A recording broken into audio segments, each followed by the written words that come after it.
Let's face it, modern motocross is a four-stroke world. If you're a serious racer, you're most likely riding a four-stroke machine. But which size is best for your average weekend warrior? Well, we're here today with KTM UK to try and work that out. We have the entire 2023 four-stroke range from KTM on hand today for our grand experiment.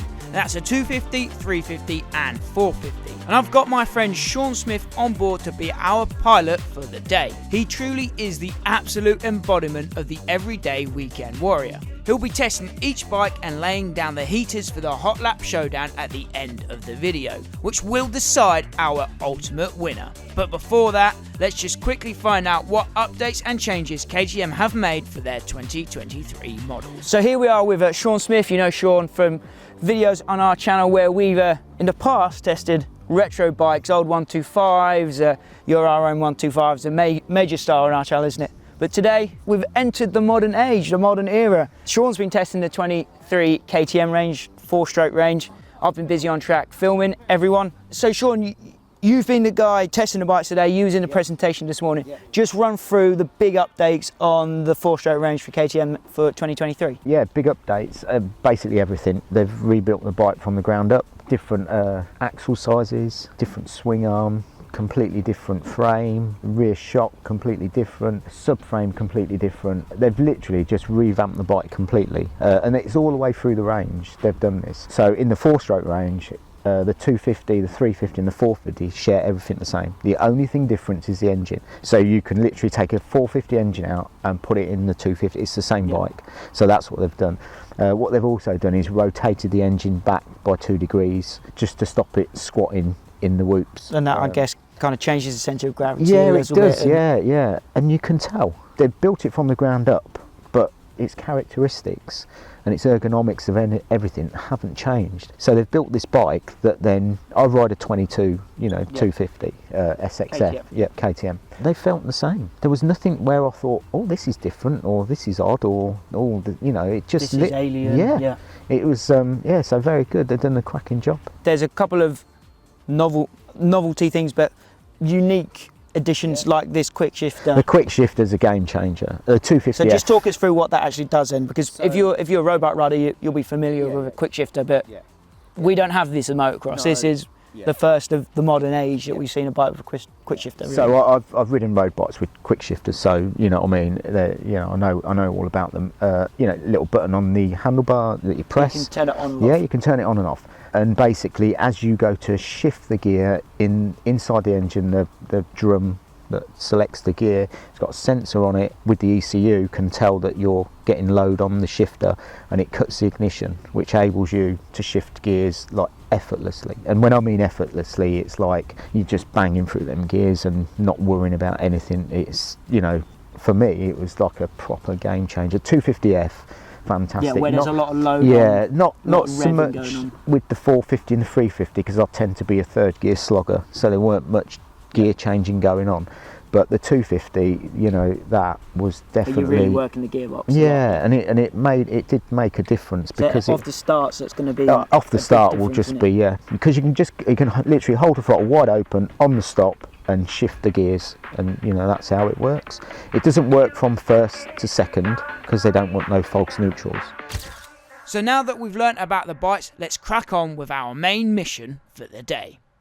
Sean's main mission today that I assigned him at the start of the day was, you're like the ultimate weekend warrior, right? I don't know a guy maybe other than Neville Bradshaw that races as much as you. It's like every single weekend without fail, Sean is racing somewhere, whether it's on his 91 RM125 or your modern four-stroke, you're racing, right? Yeah. I thought Sean would be the perfect man to come today and work out because let's face it, modern motocross is four-stroke racing, really. That's if you're serious doing national championships like you do, or looking to progress if you're youth riding in your career, you're riding four-strokes. So I thought you'd be the perfect guy to try and work out which of the four-strokes is best for just your normal weekend warrior. So that's 250, 350 or 450. It's tempting to just go for the most power, 450, but is that necessarily the bike that you're going to be fastest on? Is it going to be the bike you're most comfortable on? Is it going to be the bike that you're safest riding? So your mission today was to try and work out which of those bikes you think is best for just your average racer that goes riding on the weekends. First of all, just talk us through your feelings on each bike and how you enjoyed each of them. I'm going to be like, you know, hundreds of other people out there. We're going to be the people that's buying the bikes. Start with the 450, and I'm not a 450 fan, I'll admit. I've got a 350 and I've got a 250, you know, 4-stroke KTMs. Just not a 450 fan. I rode a 450 and did actually own one. For me, they're too powerful. Don't really like them. There's no fun factor in them. But the new breed is a different story.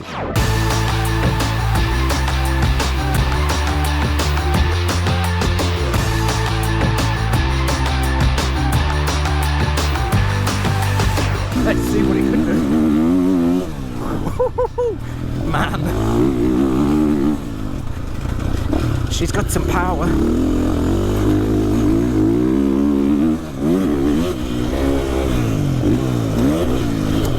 This is quite enjoyable for a 450. I mean, normally 450s are so powerful.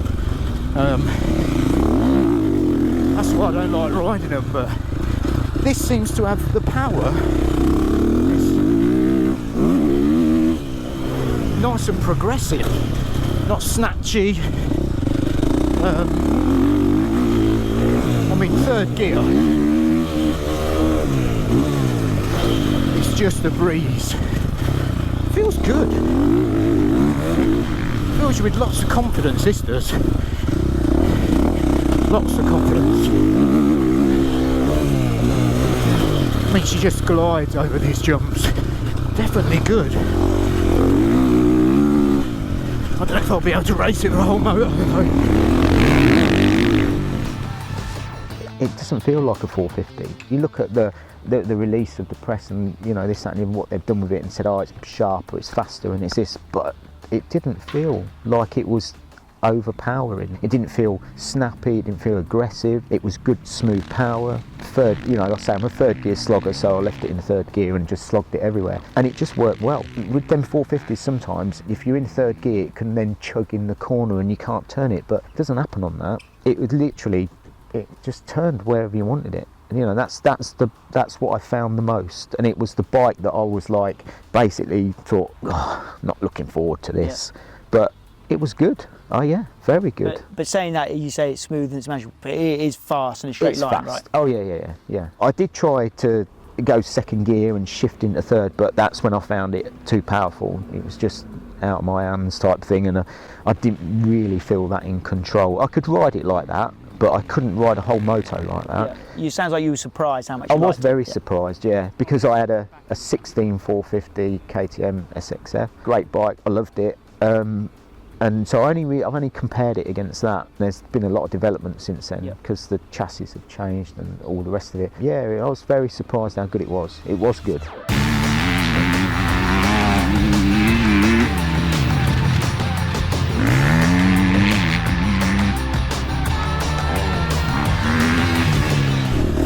Now I tend to ride the bigger bikes in just one gear and slog it out. They seem to have enough power off the bottom to do everything. Like out of there, just literally bang on the gas and it just does that triple with ease. I mean, I'm liking these wide foot pegs, I must admit. I feel a lot more planted on the bike. Whoops, may have overjumped that a little bit, but all in all, pretty damn good, I'd say. I mean, a lot of people say the 350 is the ideal bike. Like I say, I've got a 19 350.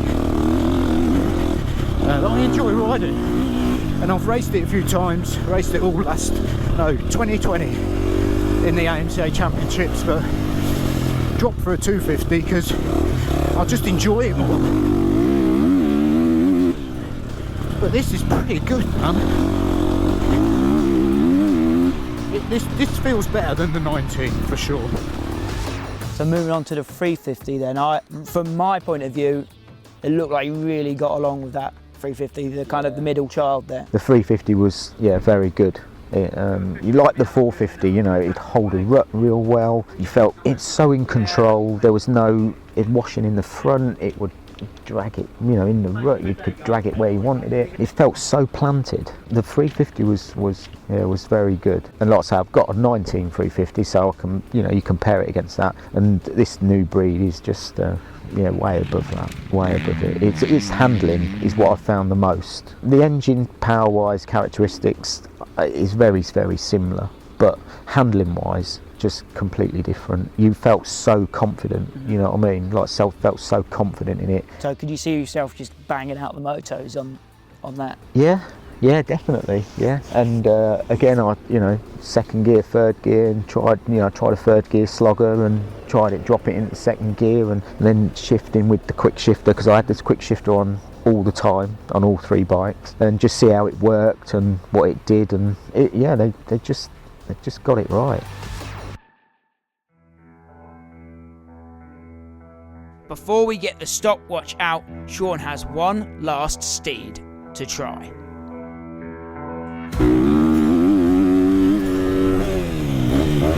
Seems to have plenty of punch, so let's see if it gets this triple.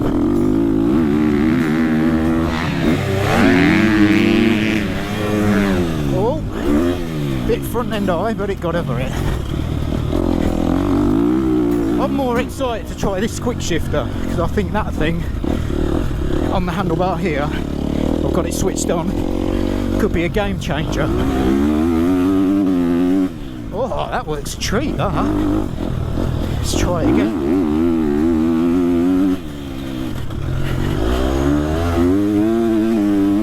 See, that gear change is effortless. Literally, absolutely effortless. No touching of the clutch, nothing, just shifting gears. That's the best thing about these 215s. They just love to rev.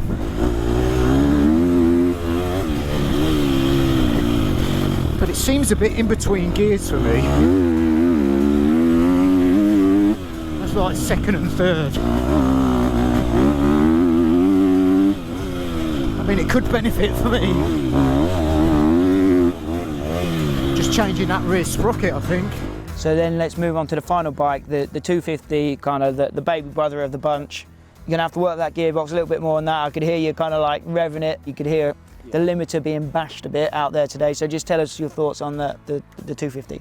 So then the 250 felt very, very much like my 22, which again, they've changed so much, but they've not lost anything. Mm-hmm. On the 250, I don't think they've gained anything, but they certainly haven't lost anything. So that was again a very good bike, but with the quick shifter, it's just made it, you know, heads and shoulders above anything else. Do you know what I mean? So you'd say class leader. Yeah, definitely. You've got to be, ain't you? Do you know what I mean? Your throttle wide open and you're just hooking the gears. You ain't got to worry about anything. You ain't got to worry about it not shifting or trying to pull, you know, when you're hanging off the back of it and you're trying to shift that gear when it's under load. You know, it's hard to shift a gear like that, but on that, it was just like butter. Just went through. It was fantastic. And again, horsepower-wise, there's some big numbers coming from that bike, I mean, right? yeah, they were saying, you know, 47 horsepower. It's, I don't know. It's... We'll have to get on the dyno. Yeah, I think that's got to go on the dyno. I don't know if that's at the crank or at the back wheel, but you know what I mean. It was quick, don't get me wrong, you know, but 47 might be. But again, it, you know, once it got dialed in, because what I did is the first session ran the bikes completely stock with stock settings, suspension, all the rest of it, ran it stock, and then in the afternoon when we ran them, you know, I changed it to the settings that I like, and once I'd done that, you know, all three of the bikes were obviously the characteristics then changed, you know what I mean, and you feel much more comfortable. But the 250 is it's a good bike, yeah. It puts a smile on your face, and that's what it's all about for me. I guess you put more input into it, so you receive more back from it. Yeah. Now that we've tried and tested each bike, it's time to crown a champion and decide which size is best for the weekend warrior.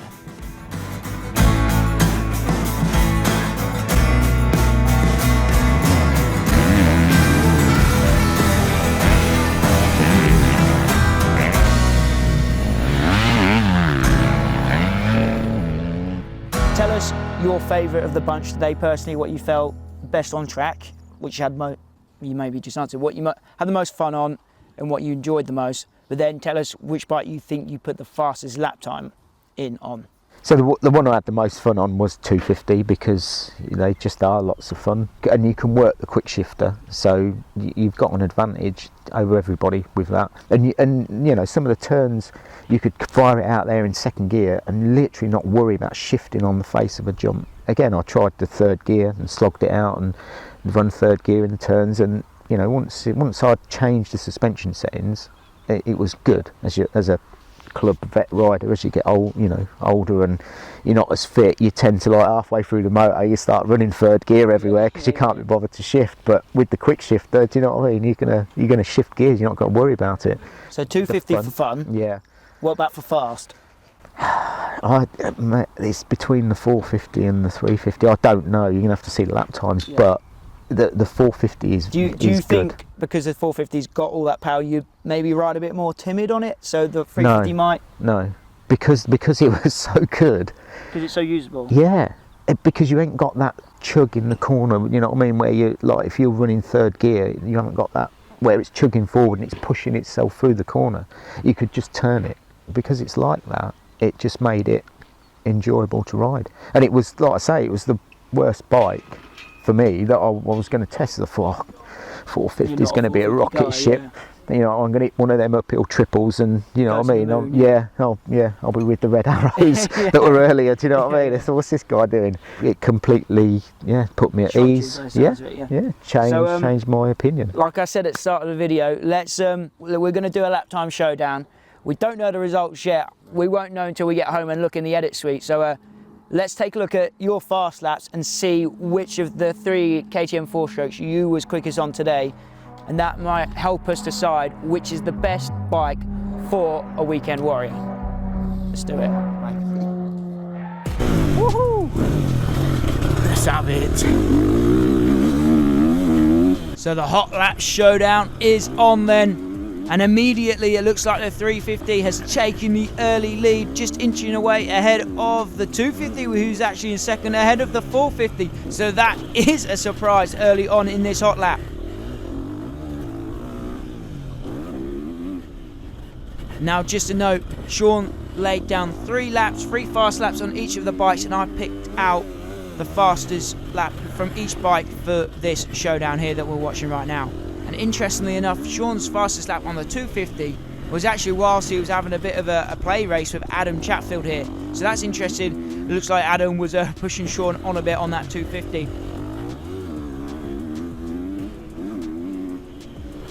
So you see there, look, Chatfield around the outside of Sean there. They're having a few lookovers, having a bit of fun, but it's still the 350 leading the way. The 250 still in second, and the 450 trailing behind. So the big dog struggling out there at the moment. Maybe just too much power to put to the ground for Sean, who's a club racer racing in veteran championships these days. So this is surprising.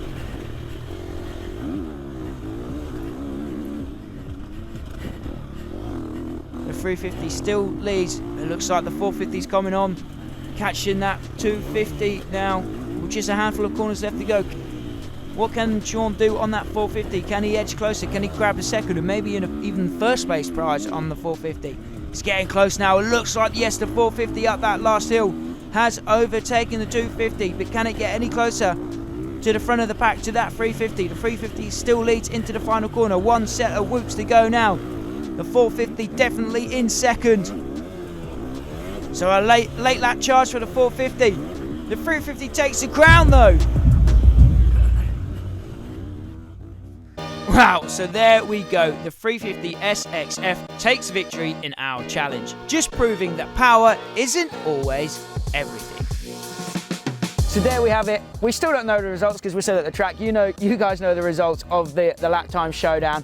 But if you're wondering if there's a few things missing, namely a 125, a 150 and a 250. The 2-strokes aren't here in the UK yet. They come a little later in the production cycle. Once they're here in the UK, we'll be sure to be do a video of those guys. I'm sure KTM UK will hook us up with a few bikes to have another test on a little later down the line. So keep your eyes peeled for that. If you want to see more tests from Sean, let us know in the comments down below. Let us know which bike you would be buying. 250, 350 or 450 and why. But as always, my name is Max, his name is Sean, you've been watching 999 Laser. Till next time, we'll see you at the track. And just for my good friend Brad O'Leary, no, this isn't an 85 Bradley. Thank you.